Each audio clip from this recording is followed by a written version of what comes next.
I do want to talk a little bit more about that first upcoming event. So, the Senate Finance Committee will be holding a meeting to discuss the nomination of Dr. Oz for administrator of the Centers for Medicare and Medicaid Services. Joining us now to tell us what we can expect is political analyst and historian Rich Rubino. Rich, good to see you. Good to see you as well. All right, I want to start with the fact that it's the Senate Finance Committee that's holding this discussion. So, explain to us what that is. Why are they tasked to even talk about Dr. Oz's nomination for this role?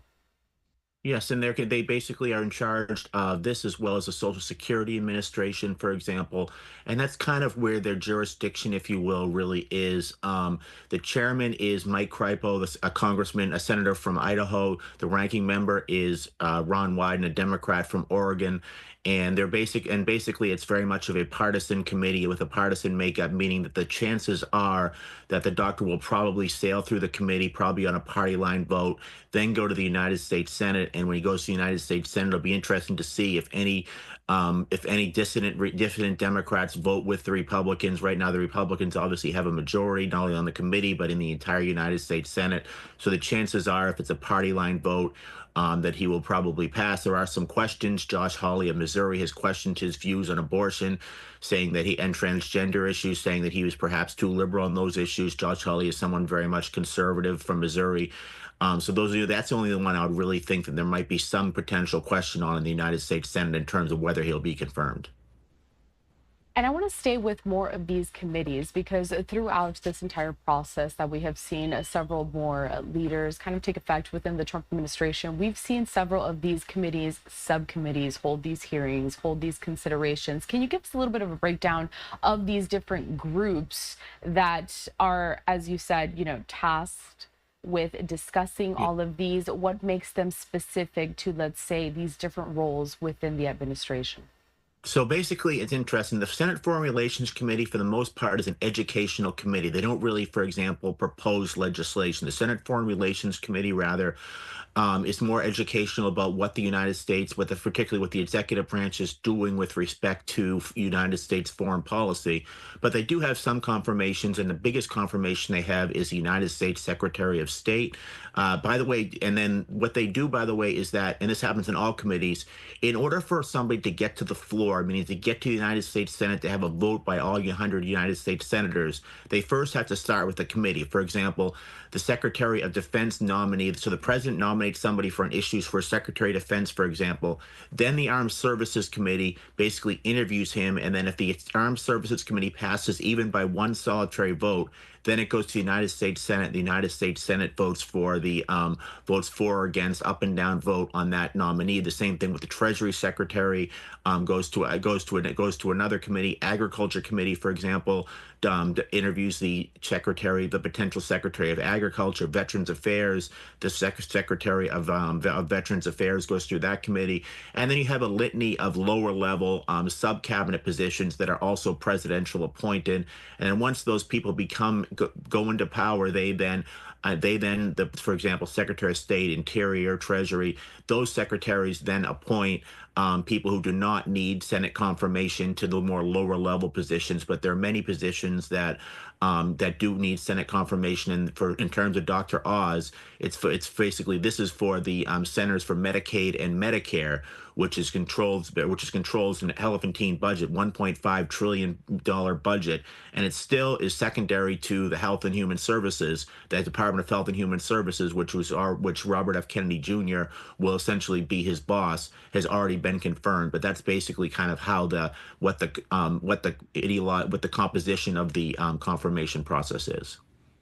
So you just mentioned it there, but I do want to talk a little bit about Dr. Oz himself being Yeah. considered for this role. So popular among some people because he did have a daytime talk show where, he focused a lot on these medical segments. Of course, I want to bring up some footage here of him in case some of our viewers aren't too familiar. So let's talk about him being able to lead this role. As you said, he will be overseeing this massive budget when it comes to Medicare and Medicaid. Can you talk to us about maybe the previous administrators for this center? How does he compare to what they brought to the table? Yes, and most of them, I think, well, I think the vast majority of people have never really heard of them. Medicare and Medicaid, by the way, goes back. It was signed by Lyndon Johnson back in 1965, establishing Medicare, which is mostly for the elderly, but for those over 65, but also for those for many that are disabled. Medicaid tries to give health insurance for the poor, and then later the S-chip program, which tries to give health insurance for for children, which was passed as part of the Balanced Budget Act of 1997. Most of these people you've never heard of. Arthur Haas was the first one. He was nominated by President Johnson to lead the Center for Medicare and Medicaid back in 1965. He's probably the only one that really kind of stands out. Most from Donald Berwick, another one who was appointed in the Obama administration, a recess appointment, later ran for governor of Massachusetts and lost the Democratic primary to Martha Coakley back in 2014. So most of these people you don't hear, but they really have a huge budget that they are in charge of.